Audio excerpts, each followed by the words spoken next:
Columbia Broadcasting System and its affiliated stations present Orson Welles and the Mercury Theater on the air in The War of the Worlds by H.G. Wells.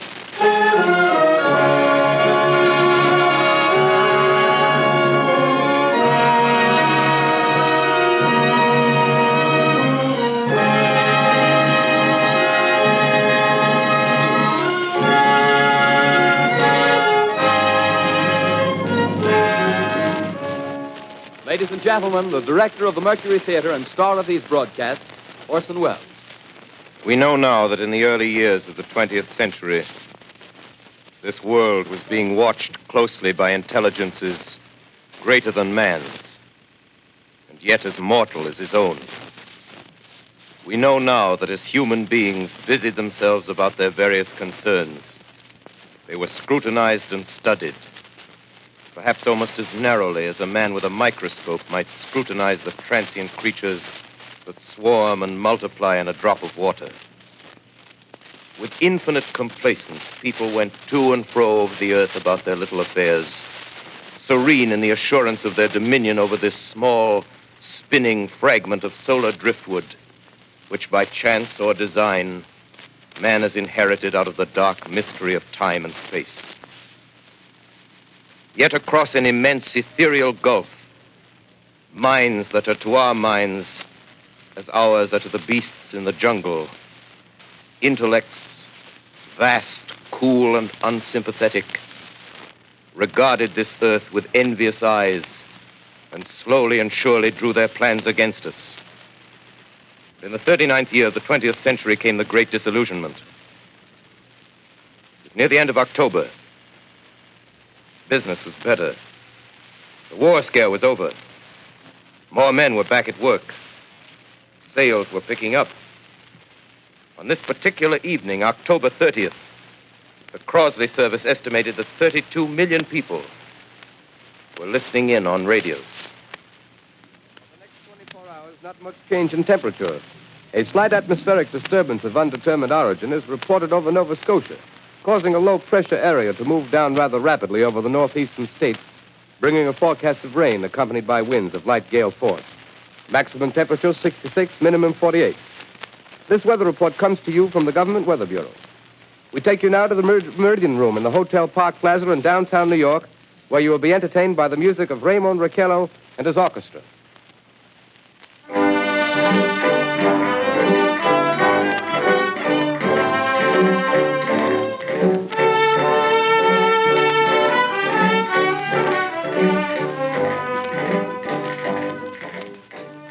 Good evening, ladies and gentlemen. From the Meridian Room in the Park Plaza Hotel in New York City, we bring you the music of Raymond Raquello and his orchestra.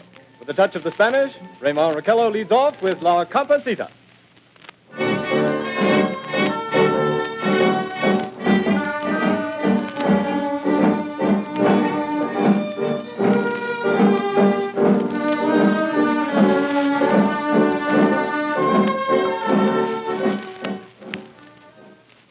Ladies and gentlemen, we interrupt our program of dance music to bring you a special bulletin from the Intercontinental Radio News.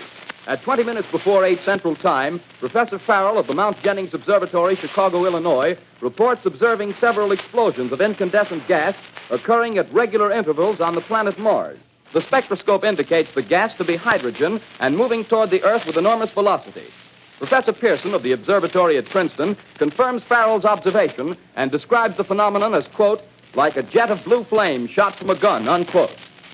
We now return you to the music of Raymond Raquello, playing for you in the Meridian Room of the Park Plaza Hotel, situated in downtown New York.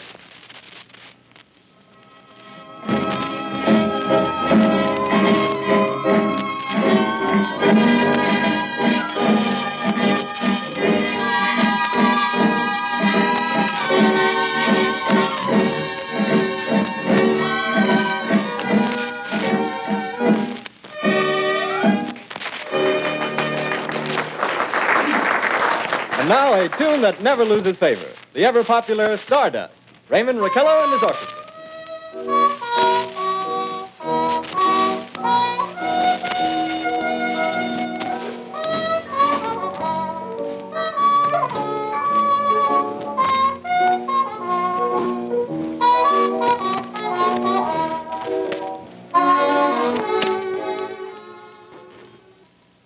Ladies and gentlemen, following on the news given in our bulletin a moment ago, the Government Meteorological Bureau has requested the large observatories of the country to keep an astronomical watch on any further disturbances occurring on the planet Mars. Due to the unusual nature of this occurrence, we have arranged an interview with the noted astronomer, Professor Pearson, who will give us his views on this event. In a few moments, we will take you to the Princeton Observatory at Princeton, New Jersey. We return you until then to the music of Ramon Raquello and his orchestra.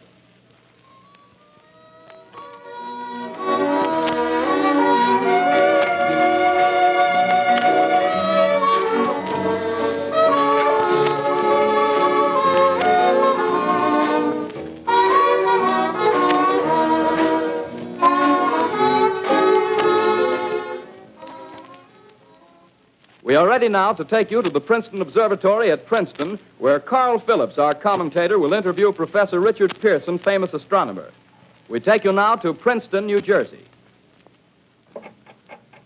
Good evening, ladies and gentlemen. This is Carl Phillips speaking to you from the observatory at Princeton. I'm standing in a large semicircular room, pitch black except for an oblong split in the ceiling. Through this opening, I can see a sprinkling of stars that cast a kind of frosty glow over the intricate mechanism of the huge telescope. The ticking sound you hear is the vibration of the clockwork. Professor Pearson stands directly above me on a small platform, peering through the giant lens. I'll ask you to be patient, ladies and gentlemen, during any delay that may arise during our interview. Besides the ceaseless watch of the heavens, Professor Pearson may be interrupted by telephone or other communications. During this period, he is in constant touch with the astronomical centers of the world. Professor, may I begin our questions? Any time, Mr. Phillips. Professor, would you please tell our radio audience exactly what you see as you observe the planet Mars through your telescope? Nothing unusual at the moment, Mr. Phillips. A red disk swimming in a blue sea. Transverse stripes across the disk. Quite distinct now because Mars happens to be at the point nearest the Earth, in opposition, as we call it. In your opinion, what do these transverse stripes signify, Professor Pearson? Not canals, I can assure you, Mr. Phillips. They... Although that's the popular conjecture of those who imagine Mars to be inhabited. From a scientific viewpoint, the stripes are merely the result of atmospheric conditions peculiar to the planet. Then you're quite convinced, as a scientist, that living intelligence as we know it does not exist on Mars? I should say the chances against it are 1,000 to 1. And yet, how do you account for these gas eruptions occurring on the surface of the planet at regular intervals? Phillips, I cannot account for it. By the way, Professor, for the benefit of our listeners, how far is Mars from the Earth? Approximately 40 million miles. Well, that seems a safe enough distance. Thank you. Just a moment, ladies and gentlemen. Someone has just handed Professor Pearson a message. While he reads it, let me remind you that we are speaking to you from the observatory in Princeton, New Jersey, where we are interviewing the world-famous astronomer, Professor Pearson. One moment, please. Professor Pearson has passed me a message which he has just received. Professor, may I read the message to the listening audience? Certainly, Mr. Phillips. Ladies and gentlemen, I shall read you a wire addressed to Professor Pearson from Dr. Gray of the Natural History Museum, New York. Quote, 9:15 p.m. Eastern Standard Time. Seismograph registered shock of almost earthquake intensity occurring within a radius of 20 miles of Princeton. Please investigate. Signed, Lloyd Gray, Chief of Astronomical Division. Unquote. Professor Pearson, could this occurrence possibly have something to do with the disturbances observed on the planet Mars? Hardly, Mr. Phillips. This is probably a meteorite of unusual size, and its arrival at this particular time is merely a coincidence. However, we shall conduct a search as soon as daylight permits. Thank you, Professor. Ladies and gentlemen, for the past 10 minutes, we've been speaking to you from the observatory at Princeton, bringing you a special interview with Professor Pearson, noted astronomer. This is Carl Phillips speaking. We are returning you now to our New York studio.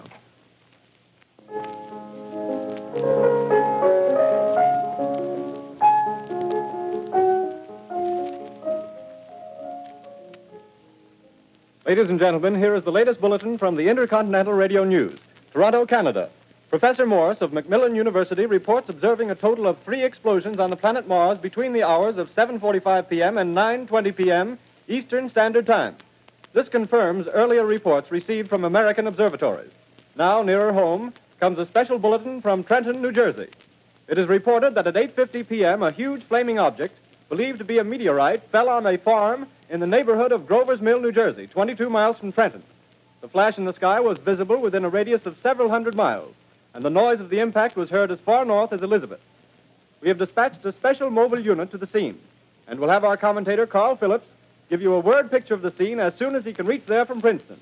In the meantime, we take you to the Hotel Martinet in Brooklyn, where Bobby Millette and his orchestra are offering a program of dance music.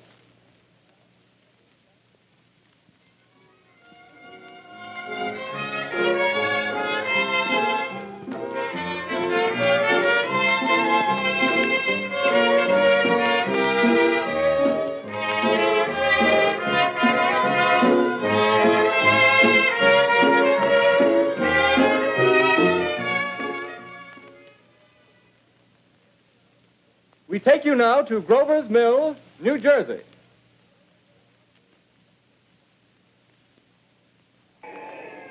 Ladies and gentlemen, this is Carl Phillips again, out at the Wilmot Farm, Grover's Mill, New Jersey. Professor Pearson and myself made the 11 miles from Princeton in 10 minutes. Well, I hardly know where to begin. To paint for you a word picture of the strange scene before my eyes, like something out of a modern Arabian Nights. Well, I just got here. I haven't had a chance to look around yet. I guess that's it. Yes, I guess that's the thing directly in front of me. Half buried in a vast pit. Must have struck with terrific force. The ground is covered with splinters of a tree. It must have struck on its way down. But I can see the object itself doesn't look very much like a meteor. At least not the meteors I've seen. It looks more like a huge cylinder. Has a diameter of, what would you say, Professor Pearson? What's that? What would you say, what's the diameter of this? About 30 yards. About 30 yards. The metal on the sheath is, well, I've never seen anything like it. The color is sort of yellowish white. It's curious. Spectators now are pressing close to the object in spite of the efforts of the police to keep them back. Getting in front of my line of vision. Would you mind standing one side, please? While the police are pushing the crowd back. Here's Mr. Wilmot, owner of the farm here. He may have some interesting facts to add. Mr. Wilmot, would you please tell the radio audience as much as you remember of this rather unusual visitor that dropped in your backyard? A step closer, please. Ladies and gentlemen, this is Mr. Wilmot. Well, I was listening to the radio. Closer and louder, please. Pardon me? Louder, please, closer. Yes. I was listening to the radio and kind of drowsing. That professor fellow was talking about Mars, so I was half dozing and half... Yes, Mr. Wilmot, and then what happened? Well, as I was saying, I was listening to the radio, kind of halfway. Yes, Mr. Wilmot, and then you saw something. Well, not first off. I heard something. And what did you hear? A hissing sound like this. Kind of like a 4th of July rocket. Yes, then what? I turned my head out the window and would have sworn I was to sleep and dreaming. Yes? I seen a kind of greenish streak and then zingo. Something smacked the ground, knocked me clear out of my chair. Well, were you frightened, Mr. Wilmot? Well, I ain't quite sure. I reckon I was kind of riled. Well, thank you, Mr. Wilmot. Thank you very much. Yeah, you want me to No, tell that's some quite more? all right. That's plenty. Ladies and gentlemen, you've just heard Mr. Wilmot, owner of the farm where this thing has fallen. I wish I could convey the atmosphere, the background of this fantastic scene. Hundreds of cars are parked in a field in back of us, and the police are trying to rope off the roadway leading into the farm, but it's no use. They're breaking right through. The car's headlights throw an enormous spotlight on the pit where the object's half buried. Now, some of the more daring souls now are venturing near the edge. The silhouettes stand out against the metal sheen. One man wants to touch the thing. He's having an argument with the policeman. The policeman wins. Now, ladies and gentlemen, there's something I haven't mentioned in all this excitement, but it's becoming more distinct. Perhaps you've caught it already on your radio. Listen, please. Do you hear it? It's a curious humming sound that seems to come from inside the object. I'll move the microphone nearer. Here. Now, we're not more than 25 feet away. Can you hear it now? Professor Pearson. Yes, Mr. Brooks. Can you tell us the meaning of that scraping noise inside the thing? Possibly the unequal cooling of its surface. I say, do you still think it's a meteor, Professor? I don't know what to think. The metal casing is definitely extraterrestrial. Not found on this Earth. Friction with the Earth's atmosphere usually tears holes in a meteorite. This thing is smooth, and you can see its cylindrical Just a minute. shape. Something's happening. Ladies and gentlemen, this is terrific. This end of the thing is beginning to flake off. The top is beginning to rotate like a screw, and the thing must be hollow. He's moving. Keep back there. Keep back there. Keep those men back. Keep back there. Keep those idiots back. Keep off. The top's loose. Look out there. Stand back. Ladies and gentlemen, this is the most terrifying thing I've ever witnessed. Wait a minute. Someone's calling someone or something. I can see turning out of that black hole two luminous discs. The eyes, it might be a face, might be almost... Good heavens, something wriggling out of the shadow like a gray snake. Now it's another one, and another one, and another one. They look like tentacles to me. Oh, yeah, I can see the thing's body. Now it's large as a bear. It glistens like wet leather, but that face, ladies and gentlemen, it's indescribable. I can hardly force myself to keep looking at it. It's so awful. The eyes are black, and they gleam like a serpent. The mouth is kind of V-shaped with saliva dripping from its rimless lips. It seemed to quiver and pulsate, and the monster, or whatever it is, can hardly move. It seems weighed down by possibly gravity or something. The thing's rising up now, and the crowd falls back. They've seen plenty. The most extraordinary experience, ladies and gentlemen. I can't find words. Well, I'll pull this microphone with me as I talk. I'll have to stop the description until I can take a new position. Hold on, will you, please? I'll be right back in a minute.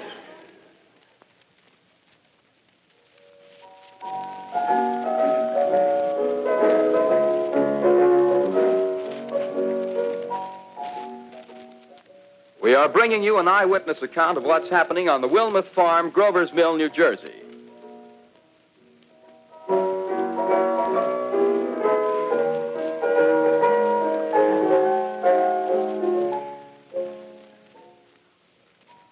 We now return you to Carl Phillips at Grover's Mill.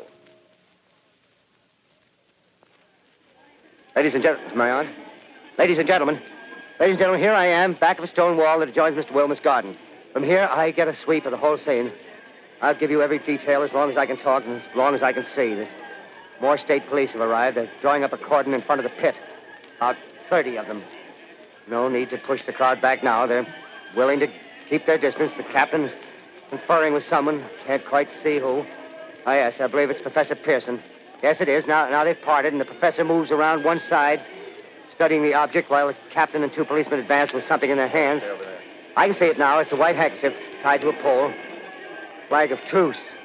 If those creatures know what that means, what anything means. Wait a minute, something's happening. Humped shape is rising out of the pit. I can make out a small beam of light against a mirror. What's that? There's a jet of flame springing from the mirror, and it leaps right at the advancing men. It strikes them head on. Oh, Lord, they're turning into flames. Now the whole field's caught up by the woods, the barns, the gas tanks of the automobiles, spreading everywhere. It's coming this way now, about 20 yards to my right.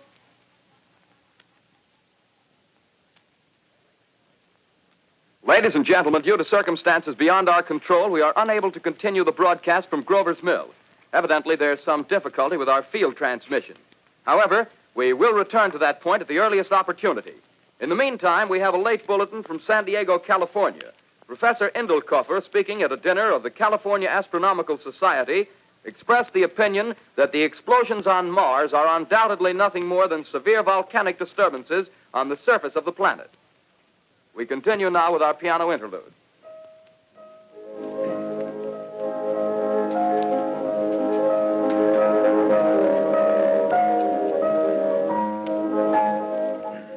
Ladies and gentlemen, I've just been handed a message that came in from Grover's Mill by telephone. Just one moment, please. At least 40 people, including 6 state troopers, lie dead in a field east of the village of Grover's Mill, their bodies burned and distorted beyond all possible recognition. The next voice you hear will be that of Brigadier General Montgomery Smith, commander of the state militia at Trenton, New Jersey.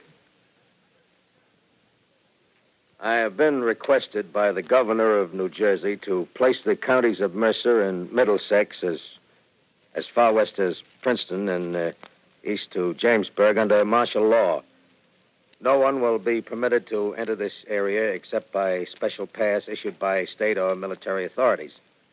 4 companies of state militia are proceeding from Trenton to Grover's Mill and will aid in the evacuation of homes within the range of military operations. Thank you. You have just been listening to General Montgomery Smith, commanding the state militia at Trenton. In the meantime, further details of the catastrophe at Grover's Mill are coming in. The strange creatures, after unleashing their deadly assault, crawled back in their pit and made no attempt to prevent the efforts of the firemen to recover the bodies and extinguish the fire. The combined fire departments of Mercer County are fighting the flames which menace the entire countryside. We have been unable to establish any contact with our mobile unit at Grover's Mill. but we hope to be able to return you there at the earliest possible moment. In the meantime, we take you to... Just one moment, please. Ladies and gentlemen, I have just been informed that we have finally established communication with an eyewitness of the tragedy. Professor Pearson has been located at a farmhouse near Grover's Mill, where he has established an emergency observation post.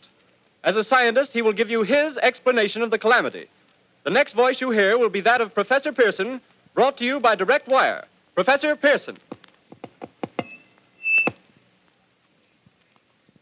Of the creatures in the rocket cylinder at Grover's Mill, I can give you no authoritative information, either as to their nature, their origin, or their purposes here on Earth. Of their destructive instrument, I might venture some conjectural explanation. For want of a better term, I shall refer to the mysterious weapon as a heat ray. It's all too evident that these creatures have scientific knowledge far in advance of our own. It's my guess that in some way they are able to generate an intense heat in a chamber of practically absolute non-conductivity. This intense heat they project in a parallel beam against any object they choose by means of a polished parabolic mirror of unknown composition, much as the mirror of a lighthouse projects a beam of light. That is my conjecture of the origin of the heat ray. Thank you, Professor Pearson.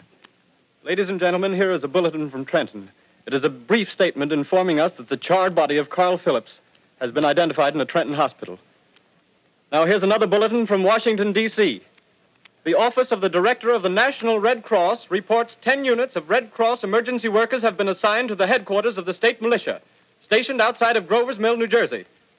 Here's a bulletin from State Police, Princeton Junction. The fires at Grover's Mill and vicinity are now under control. Scouts report all quiet in the pit, and there is no sign of life appearing from the mouth of the cylinder. Now, ladies and gentlemen, we have a special statement from Mr. Harry McDonald, Vice President in charge of operations. We have received a request from the State Militia of Trenton to place at their disposal our entire broadcasting facilities. In view of the gravity of the situation, and believing that radio has a responsibility to serve in the public interest at all times, we are turning over our facilities to the State Militia at Trenton. We take you now to the field headquarters of the state militia near Grover's Mill, New Jersey.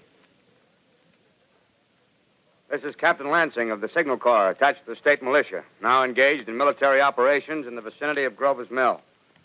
Situation arising from the reported presence of certain individuals of unidentified nature is now under complete control.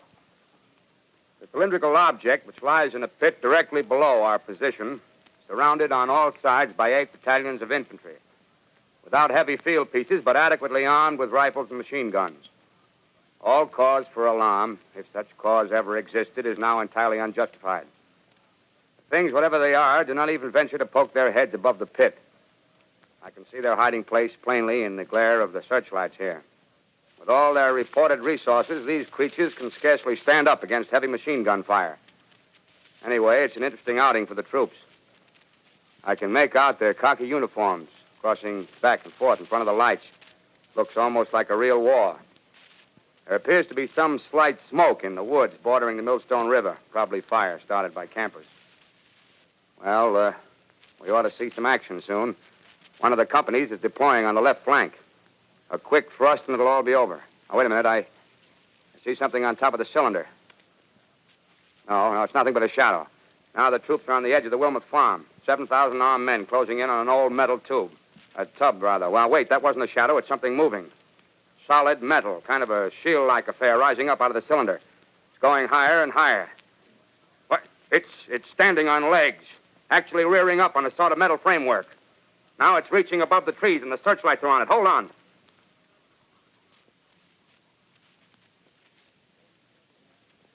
Ladies and gentlemen, I have a grave announcement to make. Incredible as it may seem, both the observations of science and the evidence of our eyes lead to the inescapable assumption that those strange beings who landed in the Jersey farmlands tonight are the vanguard of an invading army from the planet Mars. The battle which took place tonight at Grover Mills has ended in one of the most startling defeats ever suffered by an army in modern times. 7,000 men armed with rifles and machine guns pitted against a single fighting machine of the invaders from Mars. 120 known survivors. The rest strewn over the battle area from Grover's Mill to Plainsboro, crushed and trampled to death under the metal feet of the monster, or burned to cinders by its heat ray. The monster is now in control of the middle section of New Jersey and has effectively cut the state through its center.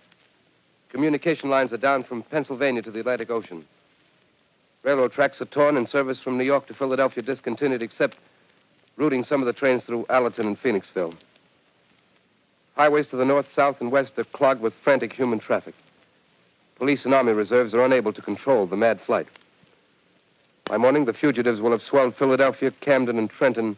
It is estimated to twice their normal population. Martial law prevails throughout New Jersey and eastern Pennsylvania. At this time, we take you to Washington for a special broadcast on the national emergency. The Secretary of the Interior. Citizens of the nation, I shall not try to conceal the gravity of the situation that confronts the country, nor the concern of your government in protecting the lives and property of its people. However, I wish to impress upon you, private citizens and public officials, all of you, the urgent need of calm and resourceful action. Fortunately, this formidable enemy is still confined to a comparatively small area, and we may place our faith in the military forces to keep them there. In the meantime, placing our faith in God, we must continue the performance of our duties, each and every one of us, so that we may confront this destructive adversary with a nation united, courageous, and consecrated to the preservation of human supremacy on this earth. I thank you. You have just heard the Secretary of the Interior speaking from Washington. Bulletins too numerous to read are piling up in the studio here. We're informed that the central portion of New Jersey is blacked out from radio communication due to the effect of the heat ray upon power lines and electrical equipment. Here's a special bulletin in New York. Cables have been received from English, French, and German scientific bodies offering assistance. Astronomers report continued gas outbursts at regular intervals on the planet Mars. The majority voiced the opinion that the enemy will be reinforced by additional rocket machines. There have been several attempts made to locate Professor Pearson of Princeton, who has observed Martians at close range. It is feared he was lost in the recent battle. Langham Field, Virginia. Scouting planes report 3 Martian machines visible above treetops, moving north toward Somerville with population fleeing ahead of them. The heat ray is not in use, although advancing at express train speed, invaders pick their way carefully. They seem to be making a conscious effort to avoid destruction of cities and countryside. However, they stop to uproot power lines, bridges, and railroad tracks. Their apparent objective is to crush resistance, paralyze communication, and disorganize human society. Here is a bulletin from Basking Ridge, New Jersey. Coon hunters have stumbled on a second cylinder similar to the first, embedded in the great swamp 20 miles south of Morristown. Army field pieces are proceeding before the cylinder can be opened and the fighting machine rigged. They are taking up a position in the foothills of Watchung Mountains. Another bulletin from Langham Field, Virginia. Scouting planes report enemy machines now 3 in number, increasing speed northward, kicking over houses and trees in their evident haste to form a conjunction with their allies south of Morristown. Machines also sighted by telephone operator east of Middlesex within 10 miles of Plainfield. Here's a bulletin from Winston Field, Long Island.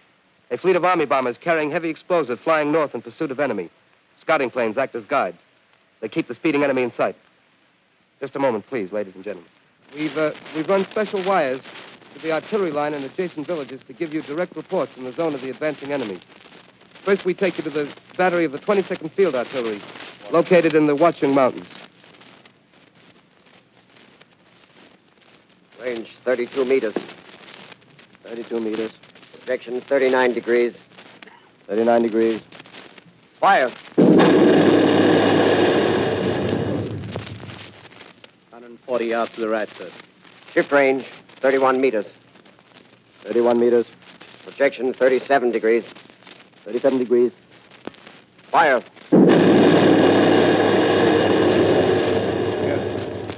Hit, sir.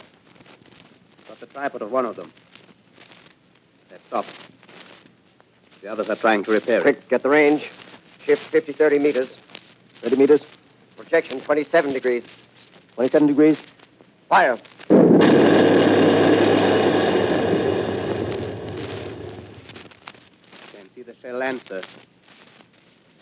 off a smoke. What is it? Black smoke, sir. Moving this way. Lying close to the ground. Moving fast. Put on gas masks. Get ready to fire. Shift to 24 meters. 24 meters. Projection 24 degrees. 24 degrees. Fire.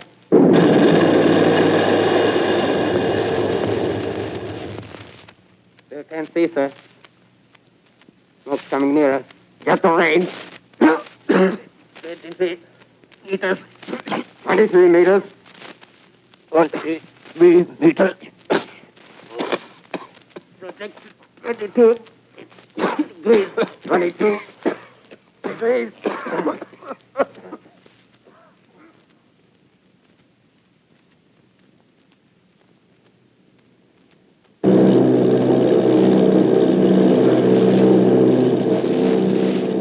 Army bombing plane V-843 off Bayonne, New Jersey. Lieutenant Vogt, commanding 8 bombers, reporting to Commander Fairfax, Langham Field. This is Vogt reporting to Commander Fairfax, Langham Field. Enemy tripod machines now in sight. Reinforced by 3 machines from the Morristown cylinder. 6 altogether. 1 machine partially crippled. Believed hit by shell from Army gun in Watchung Mountains. Guns now appear silent. A heavy black fog hanging close to the earth of extreme density, nature unknown. No sign of heat ray. Enemy now turns east, crossing Passaic River into the Jersey marshes. Another straddles the Pulaski Skyway.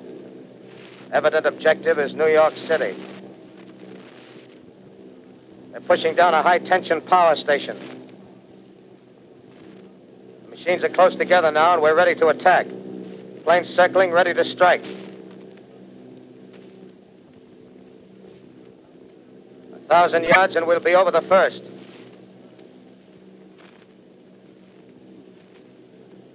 $800 yards.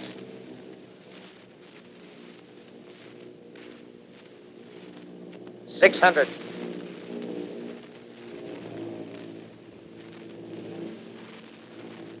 $400. $200. There they go. The giant arm raised. Green flash. They're spraying us with flame. 2,000 feet. Engines are giving out. No chance to release bombs. Only one thing left. Drop on them, plane and all. We're diving on the first one. Now the engine's gone. 8.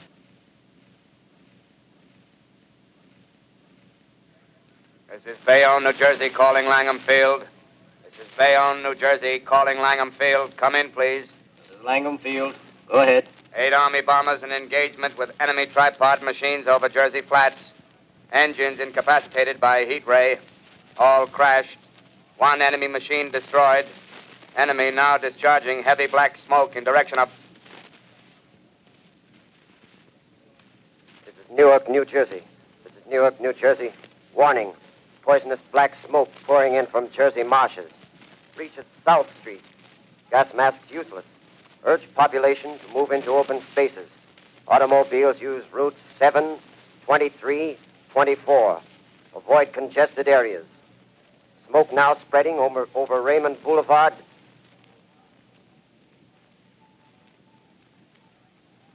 X2L calling CQ, 2X2L calling CQ, 2X2L calling 8X3R. Come in, please. This is 8X3R coming back at 2X2L. How's reception? How's reception? K, please. Where are you, 8X3R? What's the matter? Where are you?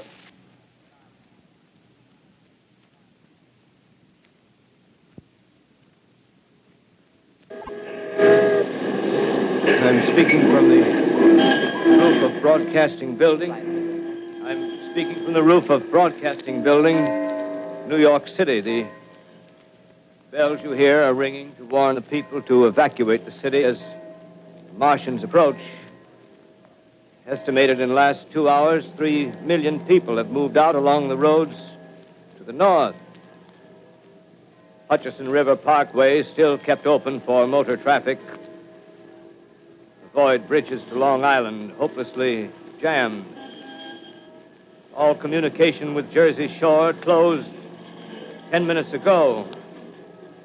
No more defenses. Our army is wiped out. Artillery, Air Force, everything wiped out. This may be the last broadcast. We'll stay here to the end. People are holding service here below us in the cathedral. Now I look down the harbor, all manner of boats, overloaded with fleeing population pulling out from docks. Streets are all jammed. Noise in crowds like New Year's Eve in city. Wait a minute. The enemy is now in sight above the Palisades. Five great machines. First one is crossing the river. I can see it from here, wading the Hudson like a man wading through a brook. A bulletin is handed me. Martian cylinders are falling all over the country. One outside of Buffalo, one in Chicago, St. Louis. Seem to be timed and spaced. Now the first machine reaches the shore. He stands watching, looking over the city. The steel cowlish head is even with the skyscrapers. He waits for the others. They rise like a line of new towers on the city's west side. Now they're lifting their metal hands. This is the end now. Smoke comes out, black smoke drifting over the city. People in the streets see it now. They're running toward the East River, thousands of them, dropping in like rats. Now the smoke's spreading faster. It's reached Times Square. People are trying to run away from it, but it's no use. They're falling like flies. Now the smoke's crossing 6th Avenue. 5th Avenue. 100 yards away. It's 50 feet.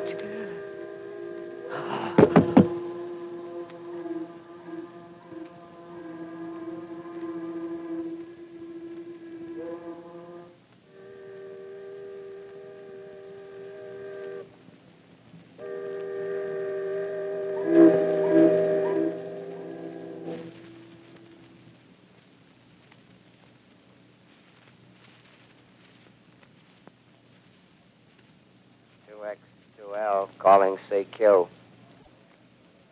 2X2L calling CQ. 2X2L calling CQ, New York. Isn't there anyone on the air? Isn't there anyone on the air? Isn't there anyone? 2X2L.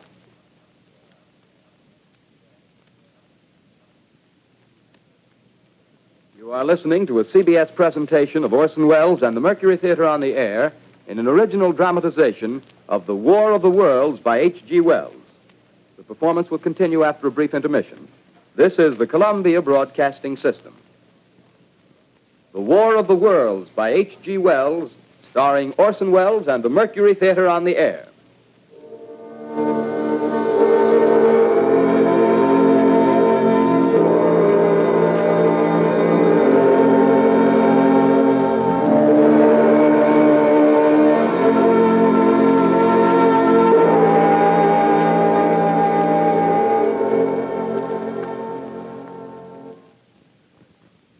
I set down these notes on paper.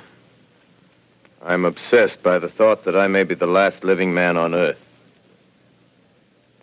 I've been hiding in this empty house near Grover's Mill, a small island of daylight cut off by the black smoke from the rest of the world.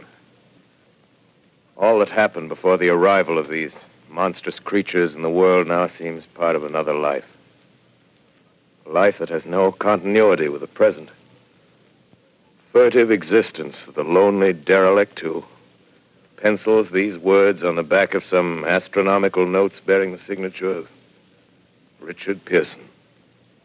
I look down at my blackened hand and I try to connect them with a professor who lives at Princeton and who, on the night of October 20th, glimpsed through his telescope an orange splash of light on a distant planet.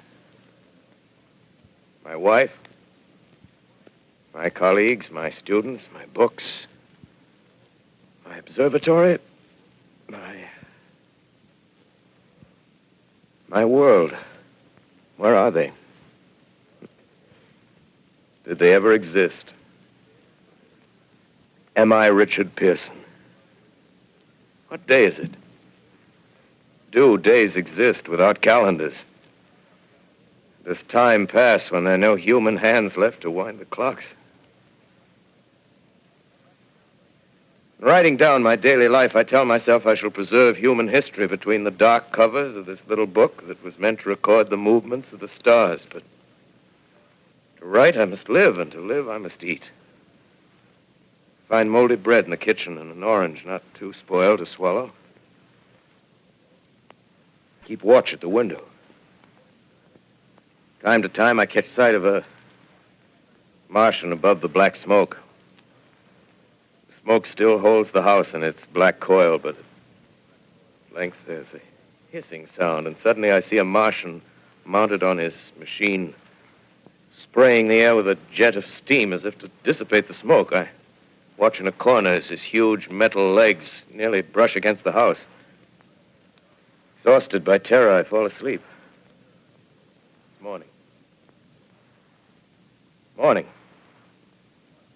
Sun streams in the window. The black cloud of gas is lifted, and the scorched meadows to the north look as though a black snowstorm had passed over them.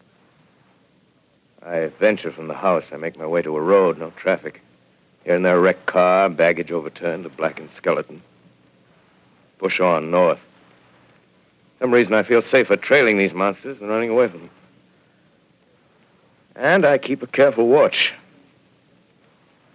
I've seen the Martians feed. Should one of their machines appear over the top of trees, I'm ready to fling myself flat on the earth. I come to a chestnut tree. October.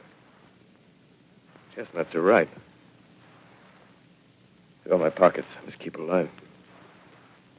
2 days I wander in a vague northerly direction through a desolate world. Finally, I notice a living creature. A small red squirrel in a beech tree. I stare at him and wonder. He stares back at me. I believe at that moment the animal and I shared the same emotion. The joy of finding another living being. Push on north. I find dead cows in a brackish field, and beyond the charred ruins of a dairy and a silo remain standing guard over the wasteland like a lighthouse, deserted by the sea. Astride the silo perches a weathercock. The arrow points north. North. Next day, I come to a city. City vaguely familiar in its contours, yet its buildings strangely dwarfed and leveled off as if a giant had sliced off its highest towers with a capricious sweep of his hand. Reached the outskirts. I found Newark. Newark, undemolished but humbled by some whim of the advancing Martians. Presently, with an odd feeling of being watched, I caught sight of something crouching in a doorway. I made a step towards it, and it rose up and became a man. A man armed with a large knife. Stop! Where do you come from? I come from many places. A long time ago, from Princeton. Princeton, huh? That's near Grover's Mill. Yes. Grover's Mill. There's no food here. This is my country. All this end of town down the river. There's only food for one. Which way are you going? I don't know. I guess I'm looking for people. Hey, what was that? you hear something just then? No. Only a bird. A live bird. Yeah. You get to know that birds have shadows these days. Say, we're in the open here. Let's crawl in this doorway here and talk. Have you seen any Martians? No. They're going over to New York. Tonight, the sky's alive with their lights, just as if people were still living in it. By daylight, you can't see them. 5 days ago, a couple of them carried something big across the flats from the airport.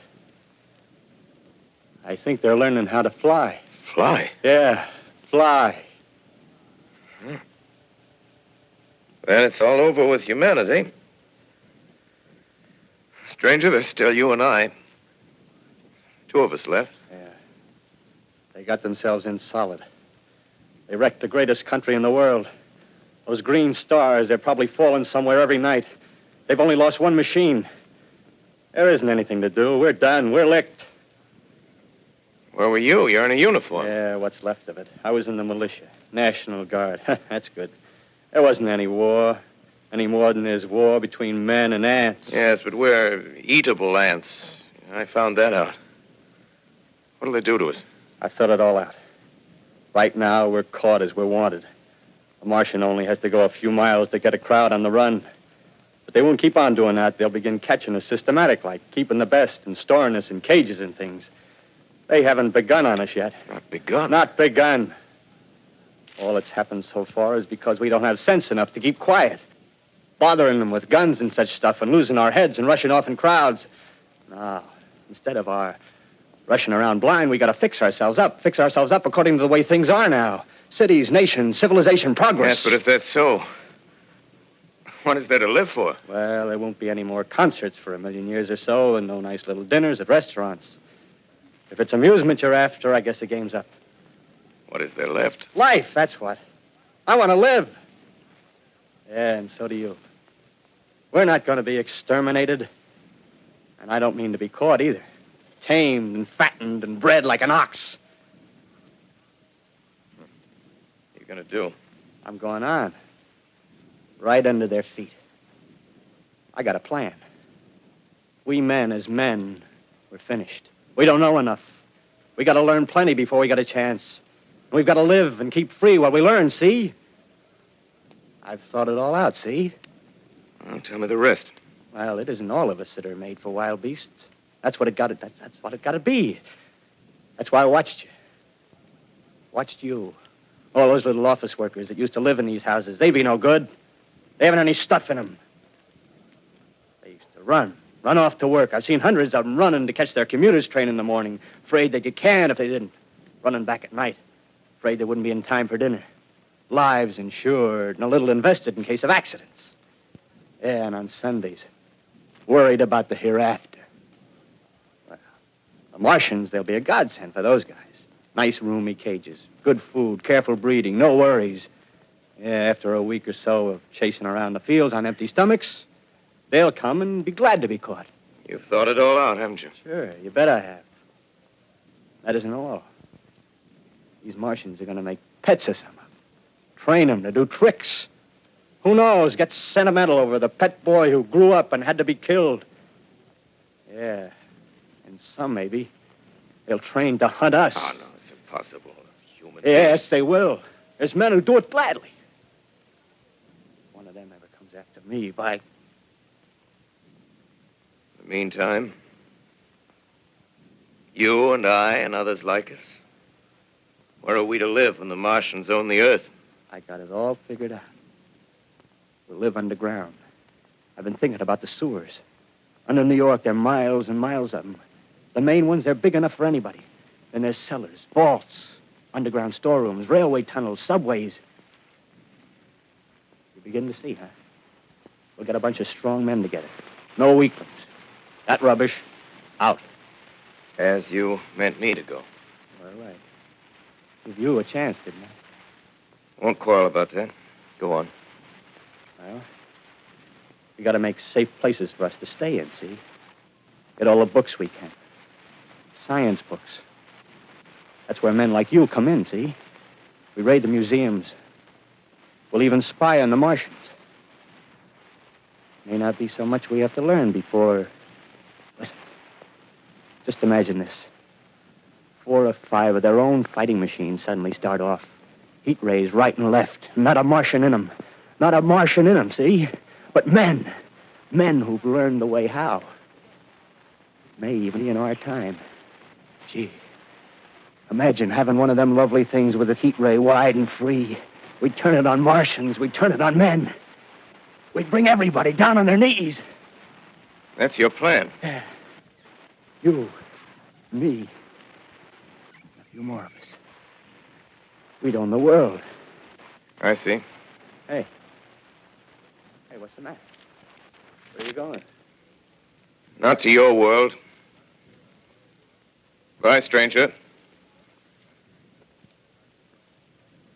Well, after parting with the artilleryman, I came at last to the Holland Tunnel, entered that silent tube, anxious to know the fate of the great city on the other side of the Hudson. Cautiously, I came out of the tunnel and made my way up Canal Street. Reached 14th Street, and there again were black powder and several bodies and an evil, ominous smell from the gratings of the cellars of some of the houses. I wandered up through the 30s and 40s, stood alone on Times Square, caught sight of a lean dog running down 7th Avenue with a piece of dark brown meat in his jaws and a pack of starving mongrels at his heels. Made a wide circle around me as though he feared I might prove a fresh competitor. Walked up Broadway in the direction of that strange powder, past silent shop windows, displaying their mute wares to empty sidewalks. Past the Capitol Theater, silent, dark. Past a shooting gallery where a row of empty guns faced an arrested line of wooden ducks. Near Columbus Circle, I noticed models of 1939 motor cars in the showrooms facing empty streets. Over the top of the General Motors building, I watched a flock of black birds circling in the sky. Hurried on. Suddenly, I caught sight of the hood of a Martian machine, standing somewhere in Central Park, gleaming in the late afternoon sun. An insane idea. I rushed recklessly across Columbus Circle and into the park.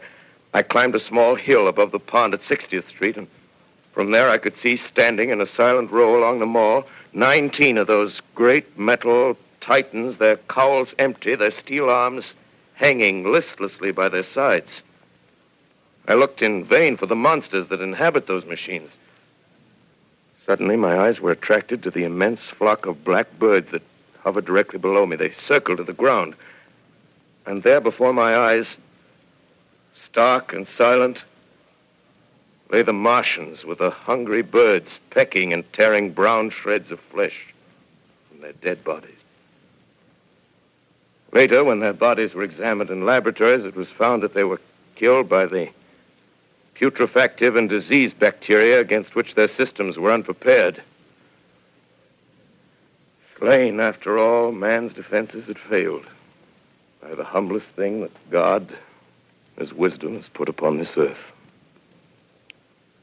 Before the cylinder fell, there was a general persuasion that through all the deep of space, no life existed beyond the petty surface of our minute sphere.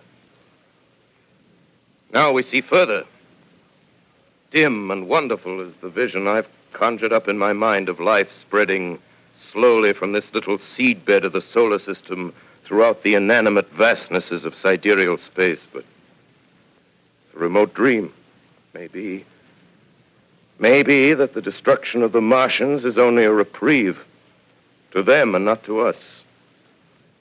Is the future ordained, perhaps? Strange it now seems to sit in my peaceful study at Princeton, writing down this last chapter of the record, begun at a deserted farm in Grover's Mill. Strange to watch children playing in the streets. Strange to see young people strolling on the green where the new spring grass heals the last black scars of a bruised earth. Strange to watch the sightseers enter the museum where the dissembled parts of a Martian machine are kept on public view. Strange when I recall the time when I first saw it. bright and clean cut, hard and silent under the dawn of that last great day.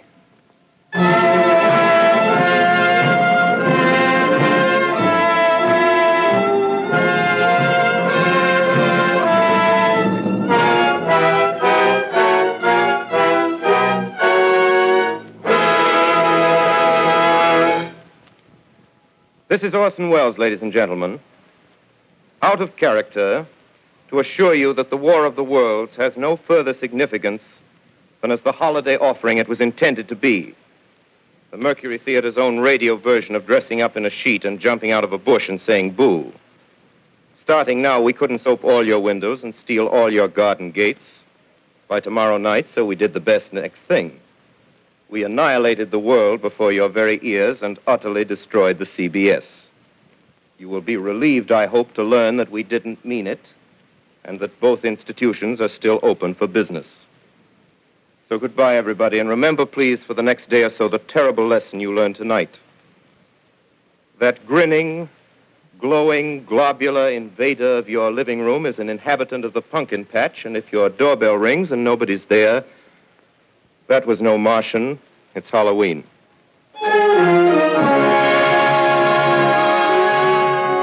Tonight, the Columbia Broadcasting System and its affiliated stations coast to coast has brought you The War of the Worlds by H.G. Wells, the 17th in its weekly series of dramatic broadcasts featuring Orson Welles and the Mercury Theater on the air. Next week, we present a dramatization of 3 famous short stories. This is the Columbia Broadcasting System.